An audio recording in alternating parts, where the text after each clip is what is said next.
We've talked about the marketplace and getting contributors, but this is a two-sided marketplace. So you've got the other side as well in terms of actually recruiting customers and users.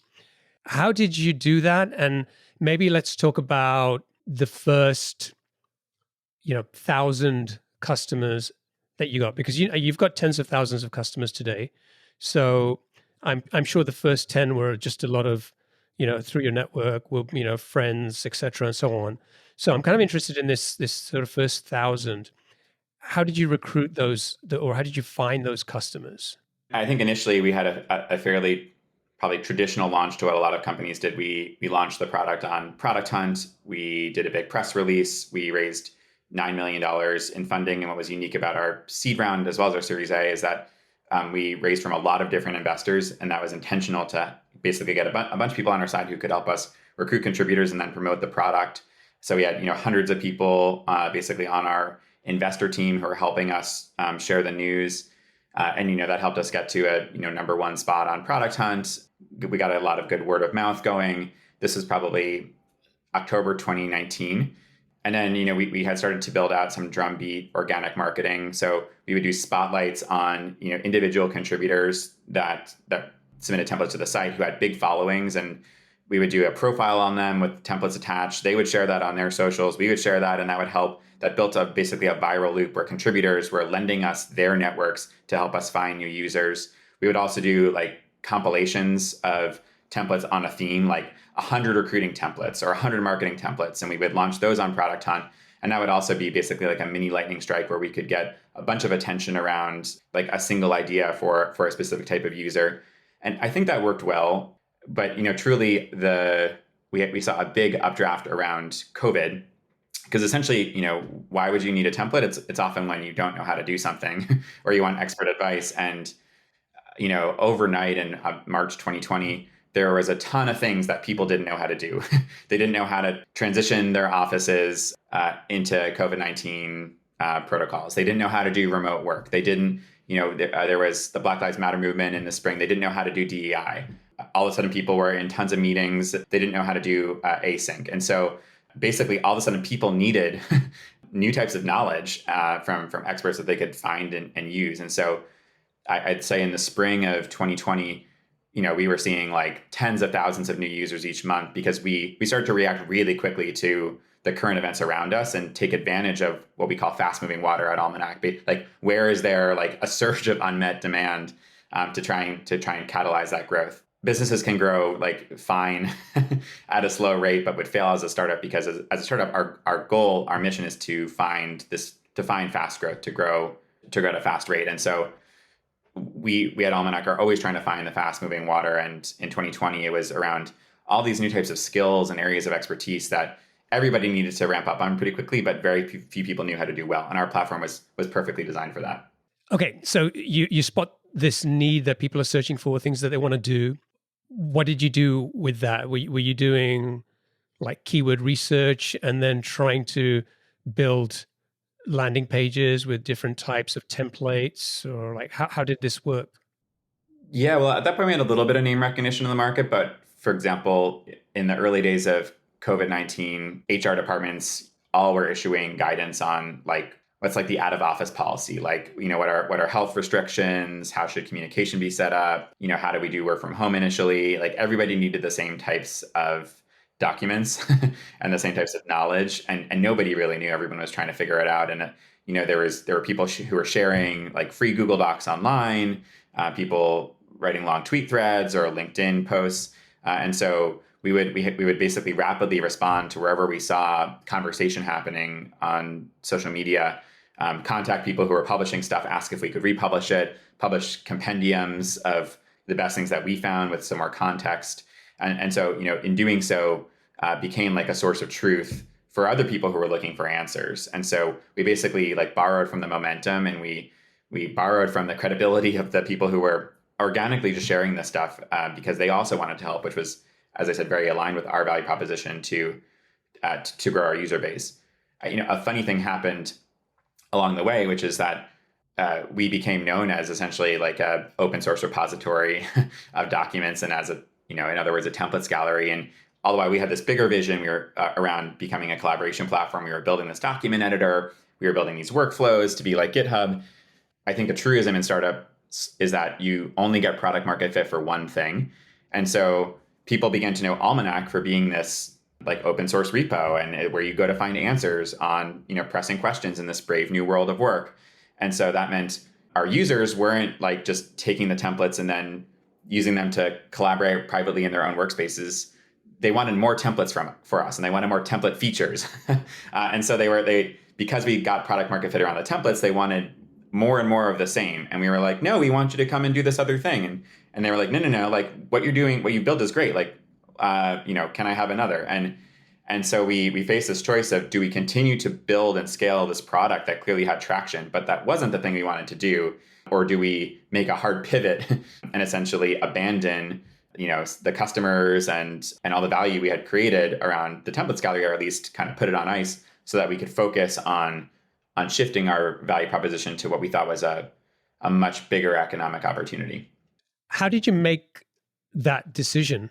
Because you had something that seemed to be taking off, a lot of potential, a lot of opportunity, and yet you decided basically to put that on the shelf. It's still, the site is still live, right? People can still go and access the templates. Yeah, it's still there. I mean, it's like, I think obviously we we abandoned it. That was the decision that we made. The volume of templates growth, basically flatlined as soon as we did that. And of course that meant that the overall quality of the site started to degrade. People would come back to it and say like, hey, why haven't there been any new templates published in 5 months, 10 months, 12 months? And so just as there's a virtuous cycle in a marketplace where as you get more supply, you get more demand, there's also a vicious cycle where as supply degrades, so does demand. And if you look at what's happening with Lyft right now, it's a good real-time example of this.